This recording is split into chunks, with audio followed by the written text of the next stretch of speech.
ঢাকা 15 নম্বর আসন পরিচালনা কমিটি কর্তৃক আয়োজিত আজকের এই নির্বাচনী সম্মানিত সভাপতি, মঞ্চে বসা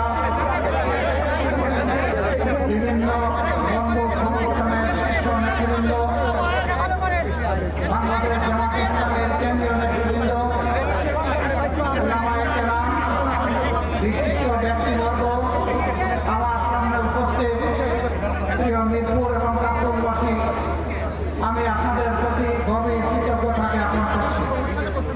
মূল্যবান সময় কুরবানি করে আপনারা এখানে হাজির হয়েছেন আমাদের দুটি কথা শোনার জন্য। মহান রব্বুল আলামিনের দরবারে শুকরিয়া আদায় করছি, তিনি এরকম একটি আয়োজনে আমাদেরকে আজকে হাজির হওয়ার তৌফিক এনায়েত করেছেন। আমি গভীর শ্রদ্ধার সাথে তাদেরকে স্মরণ করছি। 15.5 বছরে ফ্যাসিস্ট আমলে সূচনা থেকে শেষ পর্যন্ত যারা লড়ে গেছেন, জীবন দিয়েছেন, আহত পঙ্গু হয়েছেন, বারবার কারাবরণ করেছেন, চাকরি হারিয়েছেন, বিভিন্নভাবে নির্যাতিত হয়েছেন, আমি আজকে এই জনসভা থেকে তাদেরকে গভীর শ্রদ্ধার সাথে স্মরণ করছি। বিশেষভাবে স্মরণ করছি 24শে জুলাইয়ে যারা গগন বেজে আওয়াজ করে ফ্যাসিবাদের তত্ত্বের তাউসকে কাঁপিয়ে দিয়েছিল, তছনছ করে দিয়েছিল, ফ্যাসিবাদকে বাংলাদেশ থেকে তাড়িয়ে দিয়েছিল। আমি তাদের প্রতি বিশেষভাবে শ্রদ্ধা নিবেদন করছি। যারা জীবন দিয়েছেন, আল্লাহ তাদেরকে শহীদ হিসেবে কবুল করুন। যারা আহত হয়েছেন, আল্লাহ পাক তাদেরকে সুস্থতার নিয়ামত দান করুন। যারা দফায় দফায় কারাবরণ করেছেন, বিভিন্নভাবে নির্যাতিত হয়েছেন, রব্বুল ইজ্জত তাদেরকে দুনিয়া এবং আখিরাতে সম্মানে ভূষিত করুন। প্রিয় দেশবাসী, একটু আগে আমার হাতে একটা প্রতীক তুলে দেওয়া হয়েছে। এই প্রতীক বড় ভারী। এই প্রতীক হচ্ছে ইনসাফের প্রতীক।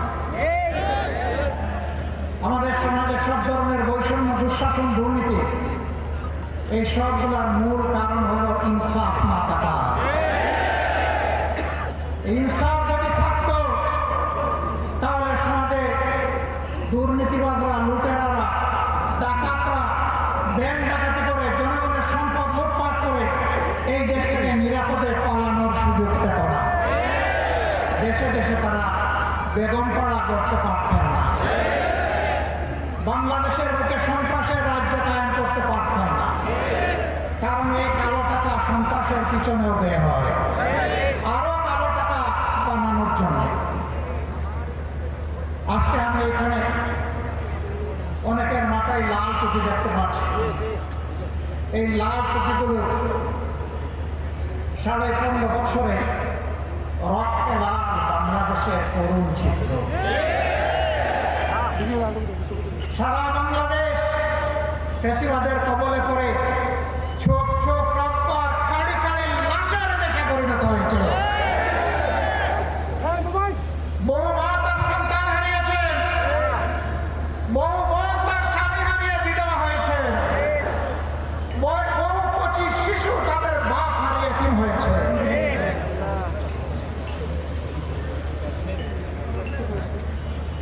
শুধু তাই নয়, আমরা জানি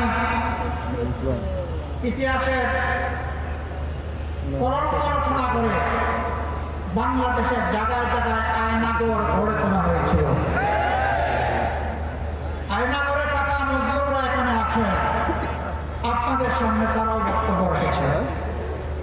সেনাবাহিনীর কর্মকর্তা হয়ে তিনি এই খাবার থেকে রক্ষা পাননি, উচ্চ আদালতের সত্ত্বেও তিনিও রক্ষা পাননি, রাজনৈতিক কর্মীরা তো রক্ষা পাই না। বহু মা এখনো তার হারানো সন্তানকে আর ফিরে পায়নি, বহু বোন তার স্বামীর অস্তিত্ব বুঝে এখনো, বহু সন্তান এখনো বাপের আগমনের অপেক্ষায় আছে।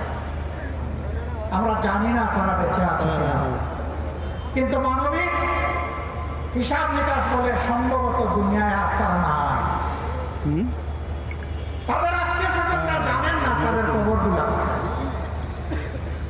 আমরা সেই দুঃখী পরিবারগুলোর প্রতি আজকে সম্মতি জ্ঞাপন করছি। সম্মানিত ভাই এবং বোনেরা, বাংলাদেশ আমাদের সকলের জন্য, আর এই দেশে আমরা ফেসিবাদের ছায়াও দেখতে চাই না। ফেসিবাদ এখন যদি নতুন কোনো জামা পরে আমাদের সামনে আসে, 5 আগস্ট যে পরিণতি হয়েছিল সেই নতুন জামা পরা ফেসিবাদের একই পরিণতি।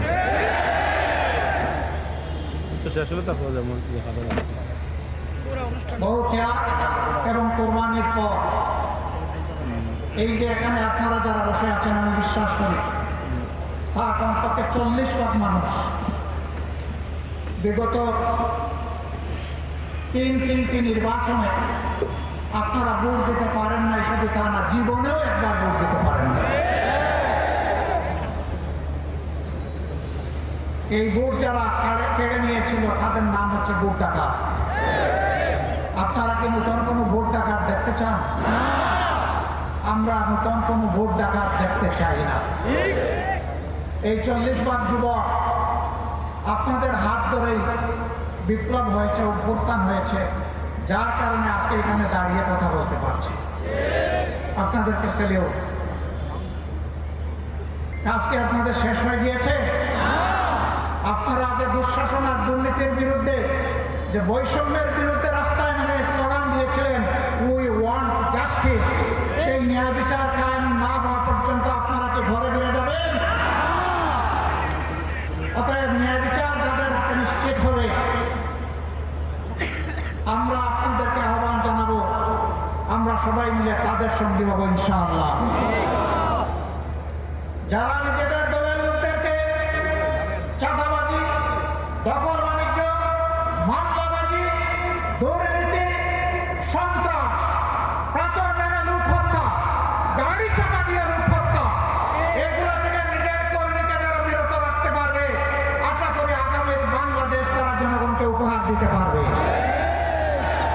আর যারা এগুলো পারবে না, তারা যত রঙিন স্বপ্ন জাতিকে দেখাবেন, জাতি তাদের এই মতলব বুঝতে জাতির মোটেই কোনো অসুবিধা হবে না। প্রিয় ভাইরা, আমি কারো সমালোচনার দিকে যেতে চাই না। কেন চাই না জানেন? আমি যখন ডান দিকে, বাম দিকে, সামনে, পিছনে চোখ মিলে তাকাই, তখন অন্তত ছোট্ট একটা জায়গাতে গিয়ে শান্তি পায় যে যারা ফেসিবাদ কায়েম করেছিল এবং তাদের যারা মূল দূষর ছিল, এখন তাদেরকে দেখতে পাই না। এখন আছেন তারা যারা ফেসিবাদের জাতাকলে পিষ্ট হয়েছিলেন। তাদের প্রতি, সকলের প্রতি আমাদের বিনয়ী অনুরোধ, ফেসিবাদের যে কষ্টটা আমরা আপনারা সকলে ভোগ করেছি, মেহেরবানি করে এই কষ্টটা কেউ আর জনগণকে দিবেন না। কিন্তু এখনো দিচ্ছেন। আমরা দেখতে চাই এগুলো বন্ধ হচ্ছে। যদি বন্ধ না হয়, তাহলে আগামী 12 তারিখ জনগণ 2টা হা ভোট দেবে আর অনেকগুলো না ভোট দেবে ইনশাআল্লাহ। একটা হা ভোট হচ্ছে পরিবর্তনের আকাঙ্ক্ষায়, ঘুরে দাঁড়া রাজনীতির কাঠামো পরিবর্তন করার আকাঙ্ক্ষায় জনগণ মুখিয়ে আছে। এই জন্য জনগণ গণভোটে হা বলবে ইনশাআল্লাহ। আপনারা কি হা ভোটের পক্ষে লড়াই করে যাবেন? দ্বিতীয় হা হচ্ছে দেশের সার্বভৌমত্ব এবং স্বাধীনতা। শিশু থেকে আবাল বৃদ্ধ বনিতা, মা বোন থেকে শুরু করে ভাই ভাতিজা সবাই, সকলের অধিকার প্রতিষ্ঠিত করার অঙ্গীকার নিয়ে রাস্তায় নেমেছে, মাঠে এসেছে। নির্বাচনী মাঠে 10 দলীয় সমঝোতার্থ। এই 10 দলকে বিজয়ী করার মানে হচ্ছে আধিপত্যবাদের বিরুদ্ধে হা ভোট। এর অর্থ হচ্ছে চাঁদাবাজের বিপক্ষে হা ভোট। এর অর্থ হচ্ছে দখলদারদের বিরুদ্ধে হা ভোট। এর অর্থ হচ্ছে ফেসিবাদের বিরুদ্ধে হা ভোট। এর অর্থ হচ্ছে দেশ দেশান্তের বিরুদ্ধে হা ভোট। এর অর্থ হচ্ছে মা বোনদের ইজ্জতের উপর যারা হাত দেয় তাদের বিরুদ্ধে হব। এই সব মিলে একটা হাত উঠবে। আজকে এখানকার এই আসনের প্রার্থী হিসাবে আমার হাতে পাল্লা তুলে দেওয়া হয়েছে। আমার সাথে 10 দলের আরো কিছু প্রার্থী এখানে আছে। আমি তাদের হাতেও আপনারা অনুমতি দিলে আপনাদের পক্ষ থেকে প্রতীক তুলে দিতে চাই। আপনারা খুশি আছেন? নাহিদ ইসলাম প্রথমে আসেন।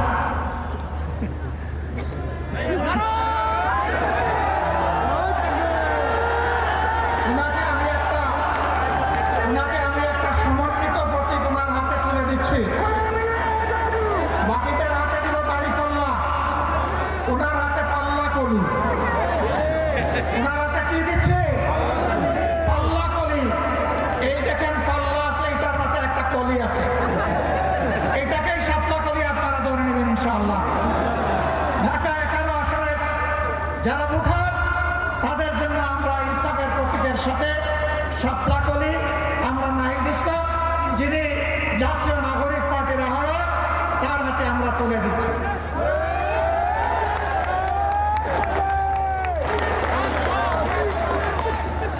এটি ঢাকা 11 আসন। এবার ঢাকা 12 আসন।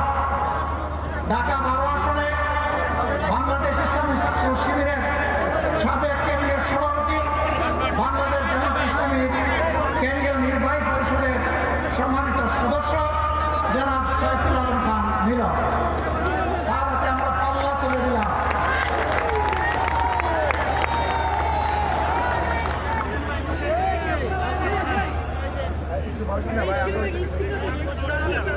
এরপরে হাসিনার সৃষ্ট দুনিয়ার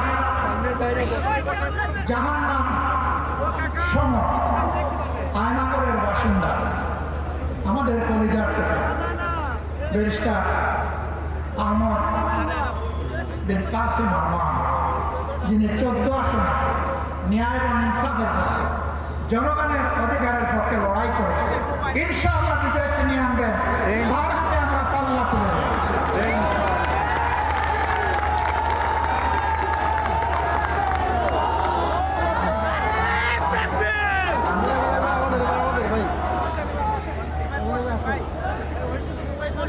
এরপরে পার্শ্ববর্তী আসন ঢাকা 16 আসনে সেনাবাহিনীর সাবেক একজন কর্মকর্তা কর্নেল জনাব আব্দুল বাতেন সাহেবের হাতে আমরা ইনসাফের প্রতীক দাড়ি পাল্লা তুলে দিচ্ছি। এই আশায় এবং এই আহ্বানে 16 নম্বর আসনের ভোটাররা ইনশাআল্লাহ বিপুল ভোটে দাড়ি পাল্লাকে বিজয়ী করবেন ইনশাআল্লাহ।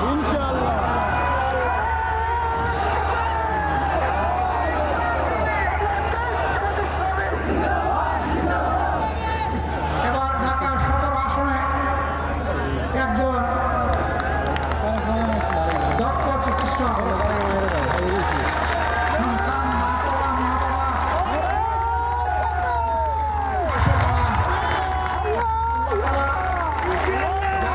অনেক মা বাবা সন্তানের মুখ দেখিয়েছেন,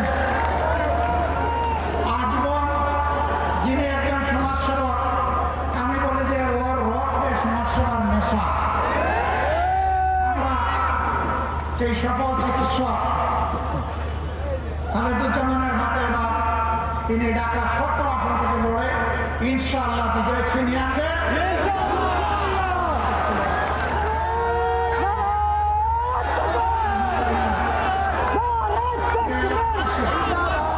আমি জাতীয় জীবনে কিছু কথা বলার আগে এই এলাকার হক প্রথমে আমার পরবর্তায়।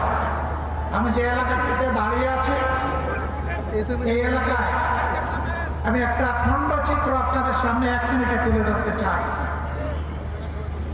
এটি রাজধানী ঢাকার একটি গুরুত্বপূর্ণ এলাকা। তার পাশেই আমাদের গর্বের সেনানিবাসের হেডকোয়ার্টার, আরো অনেকগুলো গুরুত্বপূর্ণ প্রতিষ্ঠান চতুর্দিকে আছে।